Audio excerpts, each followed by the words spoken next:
Hello guys and welcome to my channel. Today it's my sincere pleasure to analyze for you and to demonstrate Prelude and Fugue in C minor, BWV 546 by J.S. Bach. So I'll do analysis of both Prelude and Fugue, so we will see how it goes. I hope you will enjoy this musical journey with me. So, before playing and talking about certain episodes, I would like to talk a little bit about entire structure of the prelude. And actually this prelude is very famous and very suited for many occasions, for solemn occasions, for funerals. And I don't know if you followed up, but during late Queen Elizabeth II's funeral, this particular piece by J.S. Bach was performed, and actually it was also performed during the funeral of Prince Philip. So this famous piece became even more famous, and more people could get acquainted with it. So Preludium basically has 7 major sections: A, B, A, B, A, B, and A. And the first A and B sections are in the tonic key, and then the following 3 sections A, B, A are in dominant keys. And penultimate section B is in tonic key, and of course the finale A section is in a tonic key. And overall this preludium resembles Italian concerto style, because it's based on the ritornello, reappearing ritornello. Of course, at the beginning and in the end it appears in the home key of C minor, and in another episodes it's a little bit changed, appears in other keys, but basically it's always somewhere near. So now let me play that opening section, those famous big nice chords.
So here you heard that opening episode A, in a home key of C minor, and during it you could hear the long pedal point at the beginning, yes, and then later you could hear it in the dominant key.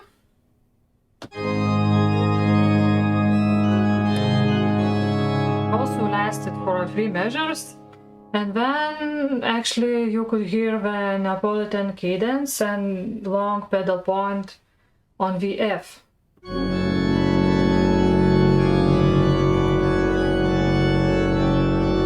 And so on and so forth. And of course, at the end of this episode, you could hear the final cadence.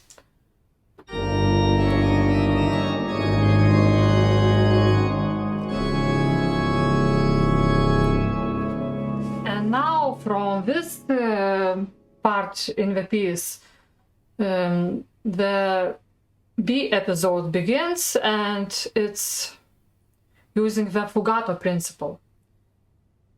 So the second theme appears, and you can hear it in different voices. Like at the beginning it's here.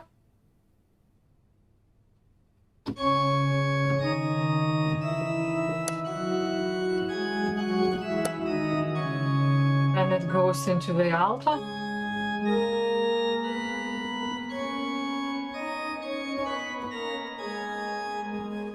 And of course in this B episode, besides this fugato principle, also Bach uses quite a bit of sequences, and sequences help him to go from one key to another key. Basically, it's it's Italian technique based on the circle of fifths, and I'm sure you are all aware of it. So, and now let me play a few of these measures for you.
Yes, and now we arrive to a very important point where this subject of the B section will sound in the pedal and in the C minor key, because before that you could hear like sequences, and it had a very nice episode in E flat major, and now it will sound in the pedal, and then you will hear the few motifs of sequences and look at the pedal line, because you will hear the pedal going down all the time, like.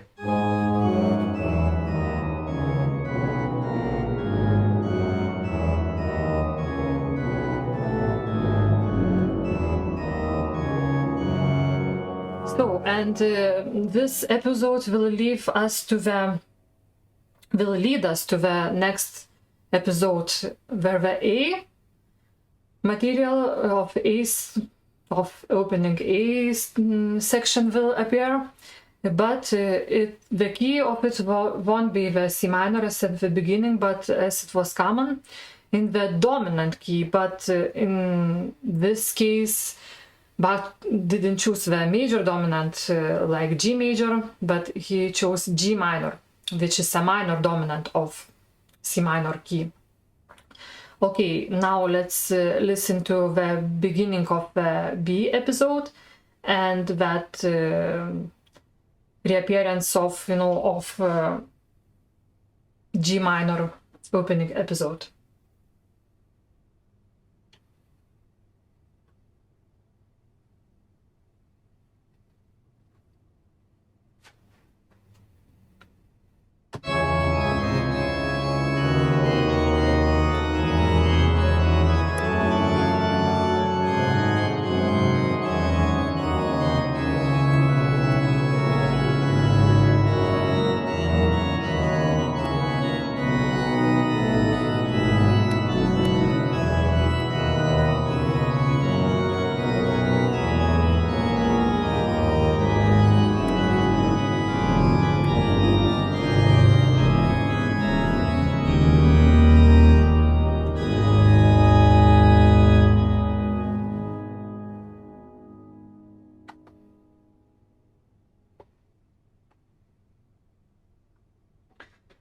So you heard this nice section with the pedals, and you heard how in the cadence it arrived to A episode again, this time in the key of G minor, as I mentioned before. And what Bach uses, what technique Bach uses in the A section when these big chords appear, actually it's double choir effect, because you have 3 voices in right hand and 3 voices in the left hand. So basically you have 2 full choirs. So it's really double choir or polychoral technique.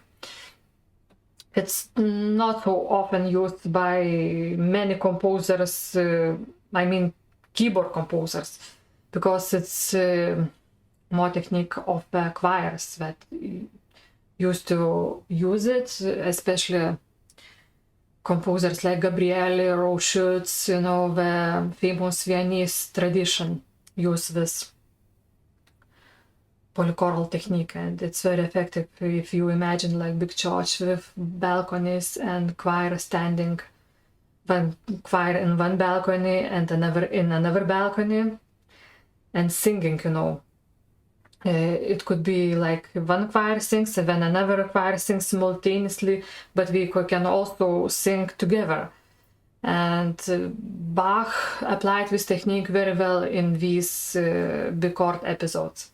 So now I will play a little bit of this G minor section of big chords, and right after those chords you can hear the B subject in G minor key. And it will be just simply wonderful. If you think about the prelude being really like more homophonic type of musical structure, so in this case it has a lot of polyphonical devices in it. So now let's listen to it, and of course you also will hear the sequences and subject and when it's answer, and a lot of G minor key, and when the sequences will reappear and these sequences will be made out from the B subject. Okay, let's listen to it.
And right now where I stopped, where this A opening episode comes in, again hits again after the B episode and in G minor key, and it will lead again to the B section, which will be in the home key of C minor. So now let me play this part.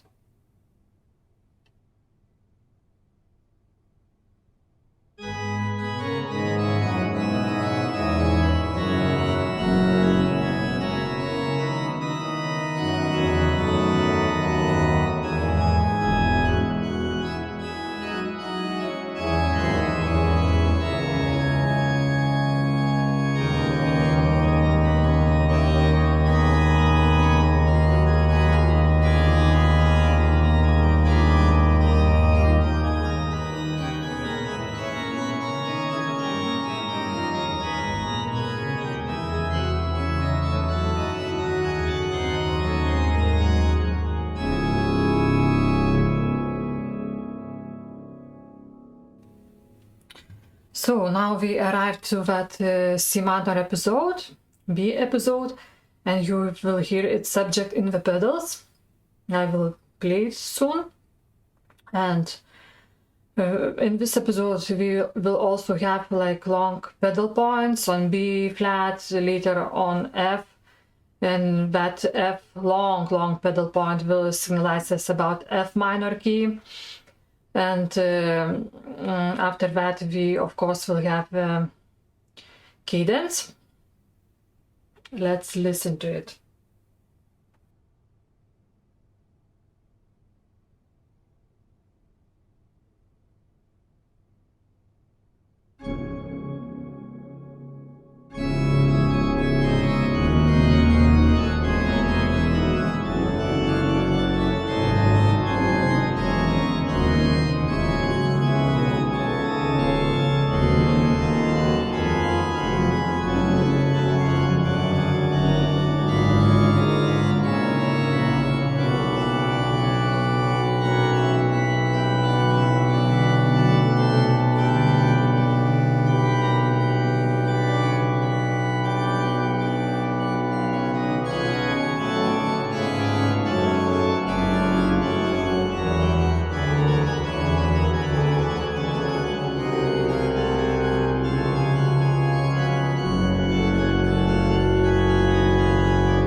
Yes, you could hear quite a few sequences at the end of this episode, and be led from the key of A flat major to the home key of C minor. And now this C minor episode actually will lead to the final recapitulation in the key of C minor, of course. And when recapitulation will begin, you will hear the opening chords again. And basically, if you would compare the first page of this preludium with the last page, you could see that it's basically identical. So, and it was also very common for Italian concerto and for ritornello. So now listen to this episode.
So, here was a prelude, and the bad thing now at home is that I cannot play and talk at the same time, which would be the most convenient thing in order for me, to talk about structure and to play at the same time. But unfortunately, our Hauptwerk set is falling apart, and it makes all these horrible noises. And if I would keep the mic on, which I did actually for one short episode on this prelude, you could hear all these, basically not a very nice claps like this. So I don't want you to suffer it, so I just turn the mic off when I'm demonstrating it, so I cannot speak and play at the same time. Okay, another thing that I wanted in general to tell about this Prelude and Fugue is that it's really worth to have on your repertoire list, because like some of the preludes and fugues are really hard to, not like to learn, but then if you play them after a break of a few years, for example, you have to relearn them from scratch basically. But this C minor Prelude and Fugue, it sticks very well under your fingers, and you can repeat it really easily even after a long break, like 5 or 10 or even 15 years. Because like now I'm playing this Prelude and Fugue, and when I learned it the first time, it was more than 20 years ago. Almost 25 years ago, basically. And then I just wanted to like play it like a year ago, and it took me like a couple weeks to refresh, and I was able to play it.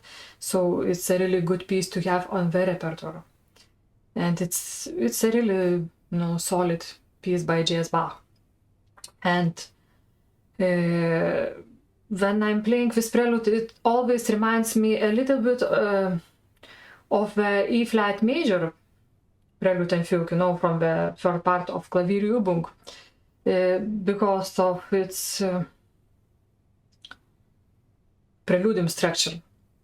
Of course, the E flat major Prelude is more developed, and it's longer, but still that ritornello structure is similar to what Bach does in the C minor Preludium.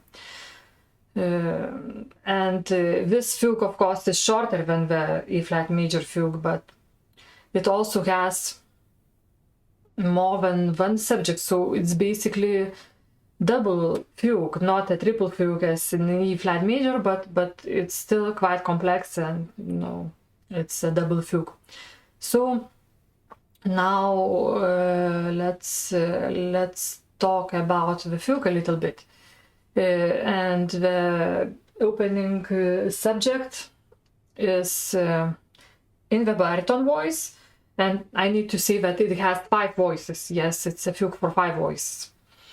So the 4 voices are in the manual part and the pedal part, of course. So pedal part, I will just call it either pedal or a bass line, and then the lowest voice in the left hand will be baritone, and then another voice, higher voice in the bass clef will be tenor, and then the right hand we will have lower voice alto and the highest voice soprano.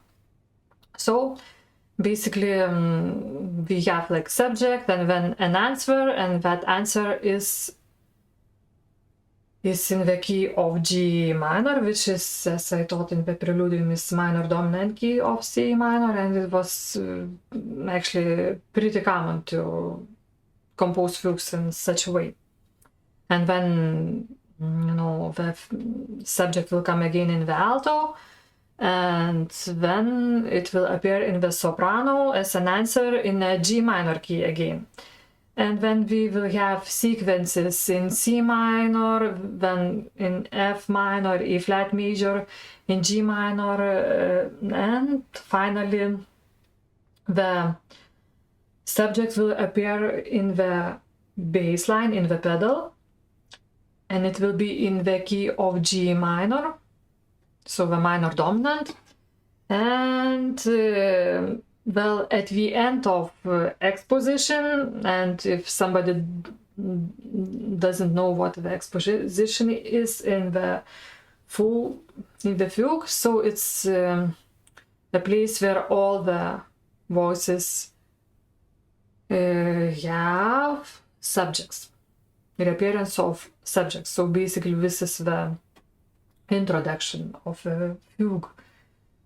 And then later we have all other kind of polyphonic developments. We can have like inversions, canons, retrogrades, and augmentations, diminutions, and all that kind of stuff. We will talk about it a little bit later. But now let me play the exposition of this fugue.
So here is the place where the exposition ends and development begins, and here in the development section we actually have the second subject to appear, and it will be treated a lot in the canonic way, and it will be treated in the sequences. So now I'll just play for you how it really sounds.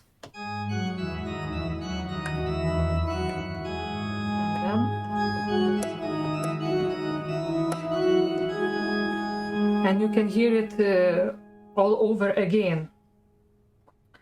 A lot of sequences for like 20 measures or so, and then you will hear the inversion actually of the subject. If at the beginning it went like this, so later you can hear it like going like this, going, you know, not down like at the beginning, but going up. So he uses this inversions also in sequences, and they go from one voice to another voice. So now let me just play a little bit longer this entire episode of second subject.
Okay, let me stop here, because what is happening in this particular spot is very important, because after this second subject, the main subject of the fugue will appear in the left hand, and the soprano voice will at the same time have the second subject. So here we hear combination, how Bach combines both subjects, and it's quite spectacular, because the subject, the second subject of the fugue, it becomes a counterpoint to the first subject. It's really amazing. Let's listen now to this episode. You will hear, of course, more pedals in this episode and more sequences. Okay.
Okay, let me stop right here for now.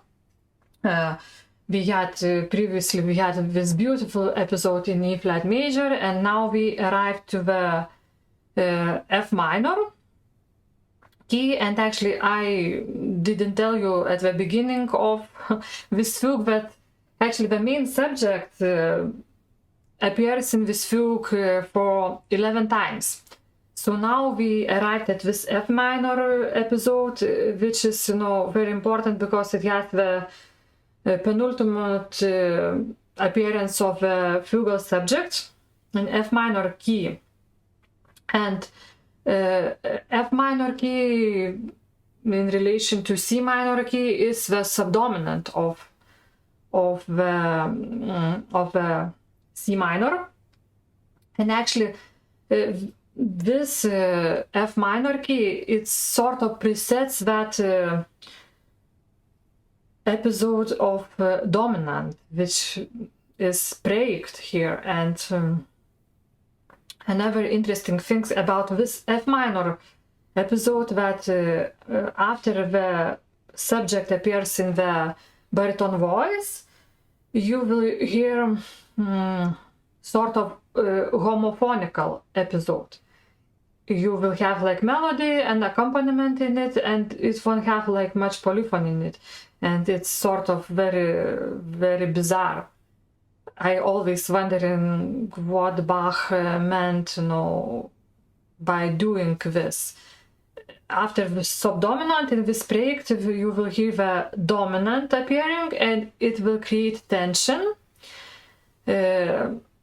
until finally, through that tension, we will come back to the home key of C minor, and you will hear the fugal subject in the pedal part, basically for the last time.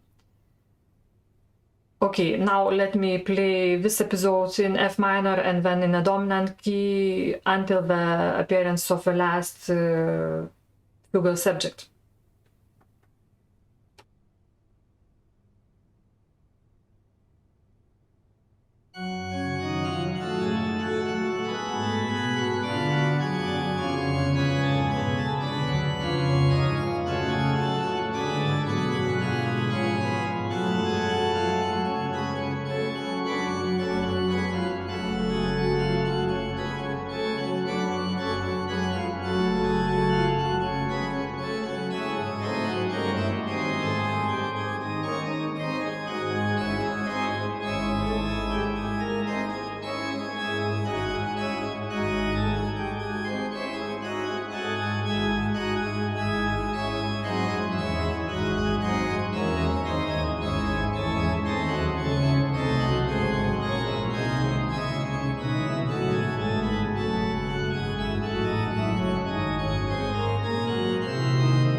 So now we arrived to almost the end of this piece. The subject will sound in the pedal, and actually it's always, or almost always, the case with the fugues for the organ, that if the fugue comes, at the beginning, as it is in exposition, you will hear,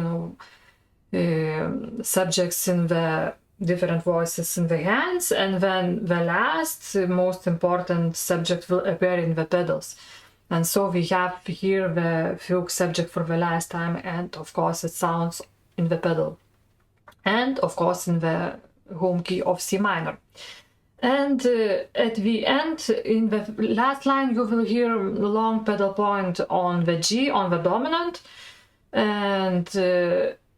and then there will be the final cadence, quite actually short, like dominant and tonic, and we will have the secondary dominant before the dominant, diminished chord that Bach really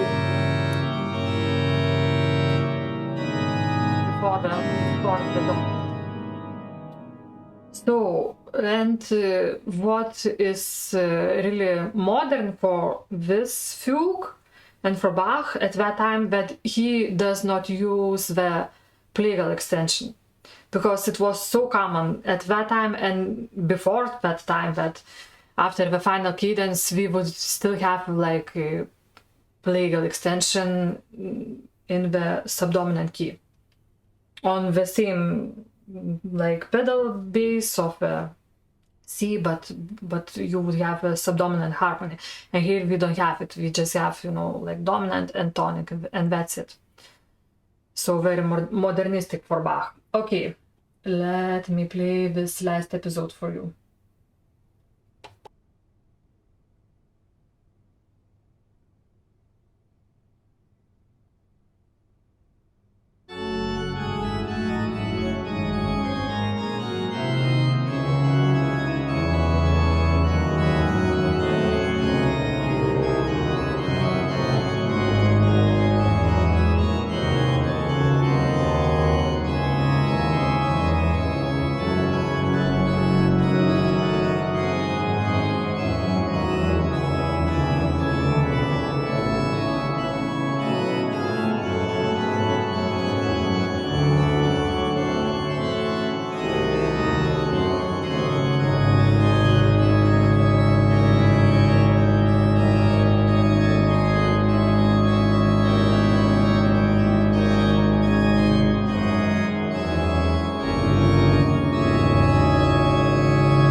And just quick final note about the ending of this piece and about the ending of many pieces by J.S. Bach that are written composed in a minor keys. Very often in the last bar we have the last final chord not in the minor key but in the major key, in a borrowed key. So this time, because the home key is C minor, we have, you know, the C, beautiful C major chord.